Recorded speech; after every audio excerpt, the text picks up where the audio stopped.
Now I'd like to talk a bit about rudimental fills.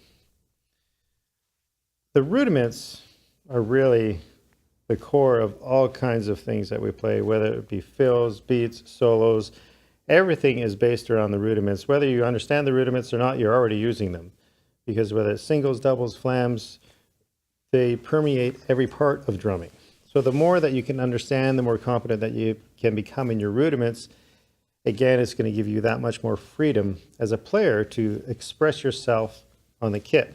I want to focus on a few of the main rudiments. First of all, I want to talk about the double stroke. The double stroke is a rudiment that has 2 strokes per hand. So it's pretty straight ahead, just sounds like this.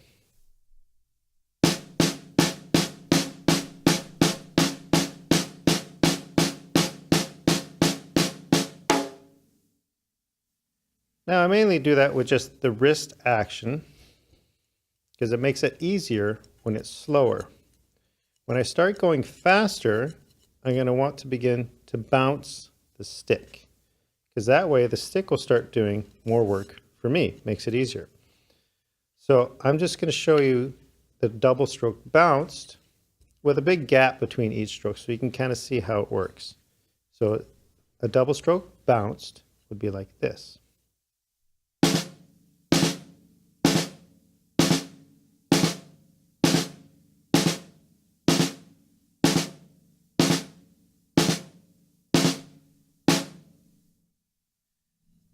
Now you got to watch it on the second stroke. There can be a tendency to have it quieter than the initial stroke. So that's where you need a little bit more finger support. If you just let the stick go back and you don't support it with the fingers, you won't get much energy distributed on that second stroke. So you got to make sure you keep your fingers supported that way. There's some people that really preach, the baby finger need to be on there, you have to have all fingers and that. For me, my baby finger is quite weak, so it doesn't really help me much. So I like to sometimes play it out here, sometimes it's out here. It just gets in my way. So you need to decide what feels better for you. Some people really like that position, and that's great. If it feels better for you, you need to do that because then the better you feel, the more comfortable you feel, again, you will play better. So you want to make sure you get some good finger support on there. And one thing I like to do with my students in developing them with the double stroke is I'll start them with a gap like that between each stroke, and I'll just get them to alternate quicker and quicker so that the gap starts to get smaller. So it would be like this.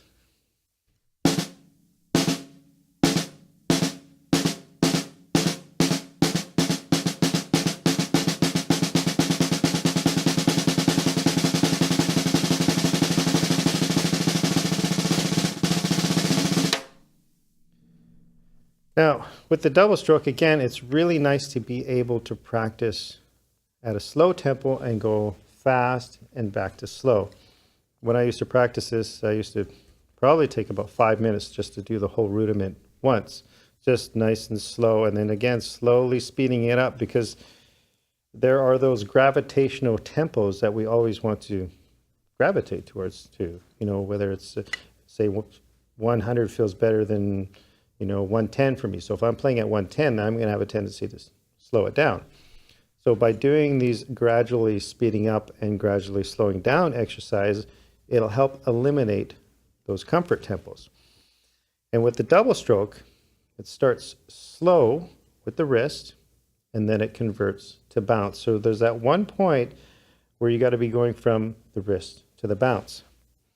To help that transition smoother, what you need to be able to do to get your wrists to go faster than your slowest bounce.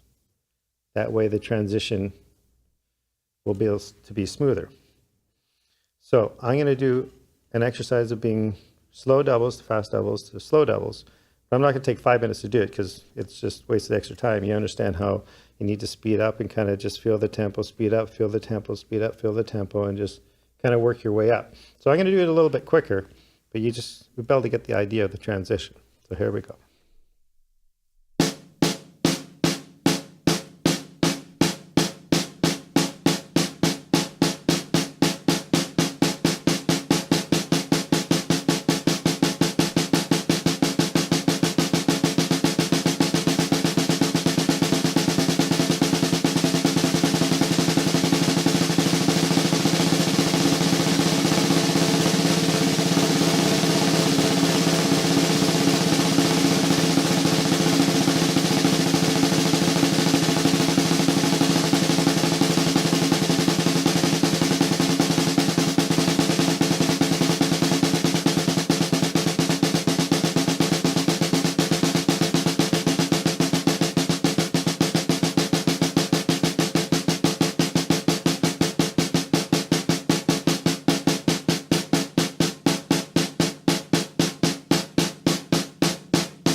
So you're kind of getting an understanding and seeing how the fingers need to be supportive of that second stroke, because if you're not supporting them with the fingers, it's going to be that much more sloppy and not as even. So you want to work out your finger technique with that.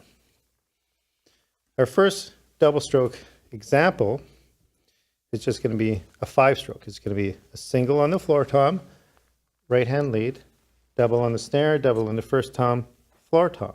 And it's just going to be repeated 4 times. So the fill sounds like this.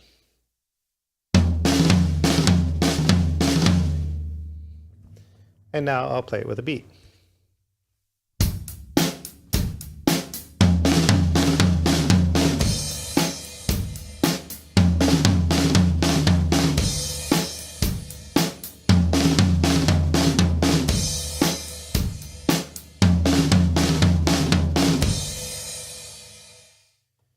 Now on my second example of the double stroke, it's just 4 on the snare, right hand lead, and then floor tom, snare, floor tom, snare. Those first 8 notes are all double stroke. Goes to 4 singles on the snare, 4 singles on the first tom. So the fill goes like this.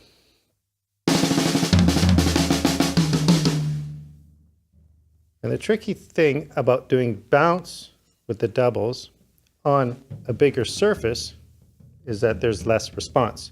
If you got a tight surface like a tight hi-hat, it's great response, or a snare or something. When you get onto a floor tom surface, or sometimes even a cymbal that's moving a lot, you really have to get those fingers to pull that second stroke to make it nice and articulate. So I will do that fill now with a beat.